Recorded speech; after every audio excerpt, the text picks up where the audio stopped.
So here we are at chapter 17, Cook, Cat, and Coffin. Great to have you back, boy, Rictus said, his smile as wide as ever. I told everyone you wouldn't be able to stay away. Nobody believed me. He's gone, they said. He's gone. But I knew better. He started to wander towards Harvey. Well, I knew you wouldn't be satisfied with a little visit. Not with so much fun still to be had. I'm hungry, Wendell whined. Help yourselves, Rictus grinned. Wendell was off at a sprint into the kitchen. Oh boy, oh boy, oh boy, he cried. Look at all this food. Harvey didn't reply.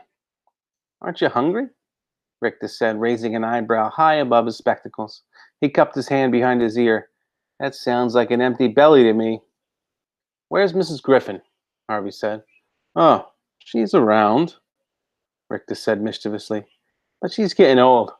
She takes to her bed a good deal these days, so we laid her down somewhere safe and sound.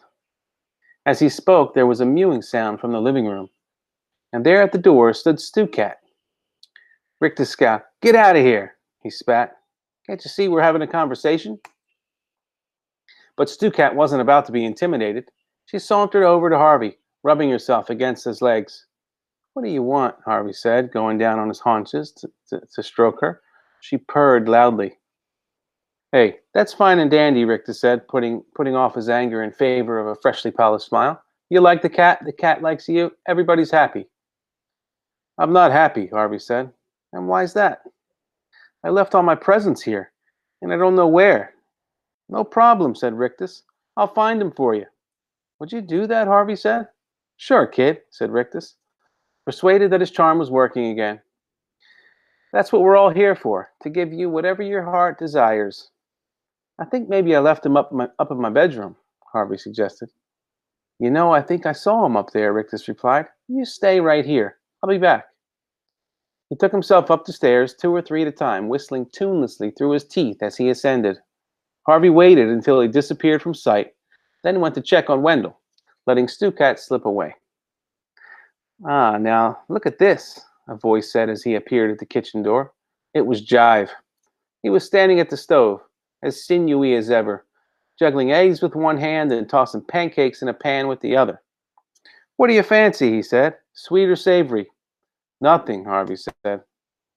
It's all good, Wendell piped up. He was almost hidden behind a wall of filled plates. Try the apple turnovers, they're great. Harvey was sorely tempted. The buffet looked wonderfully tempting, but it was dust. He had to keep remembering that. Maybe later, he said, averting his eyes from the heaps of syrup-drenched waffles and bowls of ice cream. Where are you going? Jive wanted to know. Mr. Rictus is finding a few presents for me, Harvey said. Jive smiled with satisfaction. So you're getting back into the swing of things, kiddo, he said. Good for you. I've missed being here, Harvey replied. He didn't linger, just in case Jive saw the lie in his eyes, but turned and headed back into the hallway. Stu-Cat was still there, staring at him. What is it? He said. The cat took off towards the stairs, then stopped and cast a backwards glance. Have you something to show me? Harvey whispered. At this, the cat bounded off again. Harvey followed, expecting her to lead the way upstairs. But before she reached the bottom step, she veered off to her left and led Harvey down a narrow passage to a door he had never even noticed before. He rattled the handle, but the door was locked. Turning to look for Stu-Cat, he found her rubbing her arched back against the leg of a small table set nearby. On the table was a carved wooden box. In the box was a key. He went back to the door, unlocked it, and pulled it open. There was a flight of wooden steps in front of him, leading down into a darkness from which a sour, dank smell rose. He might have declined to descend had Stu-Cat not hurried on past him, down into the murk. With his fingers trailing on the damp walls to the left and right of him, he followed Stu-Cat to the bottom of the flight, counting the steps as he went. There were 52, and by the time he had descended them, his eyes had become reasonably accustomed to the gloom. The cellar was cavernous, but empty, except for a litter of rubble and a large wooden box, which lay in the dust maybe a dozen yards from where he stood. What is it? He hissed to Stu-Cat, knowing the creature had no way of replying but hoping for a sign nevertheless. Stucat's only answer was to run across the floor and leap nimbly up onto the box, where it began to claw at the wood. Harvey's curiosity was stronger than his fear, but not so much stronger that he dashed to pull off the lid. He approached as though the box were some sleeping beast, which for all he knew, it was. The closer to it he got, the more it resembled a crude coffin. But what kind of coffin was sealed with a padlock? Was this where Karna had been laid? Perhaps after the beast had dragged its wounded body back home? Was it even now listening to Stucat scratch on the lid, waiting for release? As he came within a yard of the casket, however, he laid eyes on a clue to its contents: an apron string, left hanging out of the box by whoever had locked it.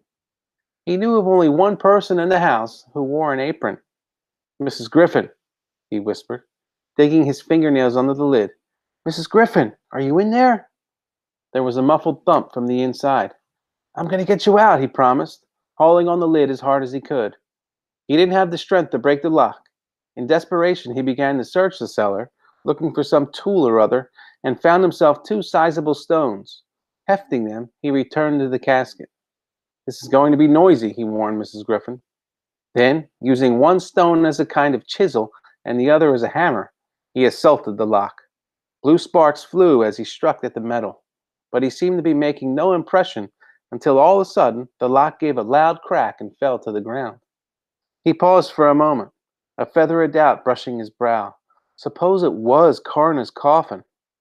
Then he threw the rocks aside and hauled off the lid.